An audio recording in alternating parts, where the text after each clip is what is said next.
अस्सलाम वालेकुम। कैसे आप सब लोग। आज एक ग्रेट न्यूज़ है। ये NIOS के मेंबर्स फाइल करें हाई कोर्ट में कि पूरे एग्ज़ाम्स कैंसिल करो और बच्चों को प्रमोट करो। डिग्री BTech बी फार्मेसी के स्टूडेंट्स के लिए ये लोग प्रोटेस्ट कर रहे हैं और ये लोग लीगल एक्शंस जो भी है पिटीशन एडवोकेट को लेके एग्ज़ाम्स कैंसिल कराने की कोशिश कर रहे हैं। और आज से सोशल मीडिया पे प्रोटेस्ट शुरू हुआ है।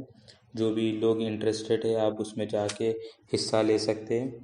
उसमें आज 4 बजे से स्टार्ट है। जैसा कि हैशटैग यूज़ करिए, life matter more than exams, virtual protest, cancel JNTU exams, cancel OU exams, cancel KU exams. फिर ये हैशटैग यूज़ करके आप लोग प्रोटेस्ट में हिस्सा ले सकते हैं। आप सभी से रिक्वेस्ट है कि बहुत सारे मेंबर्स प्रोटेस्ट करिए ताकि जैसा SSC का एग्ज़ाम्स कैंसिल हो गए ये भी एग्ज़ाम कैंसिल हो जाए।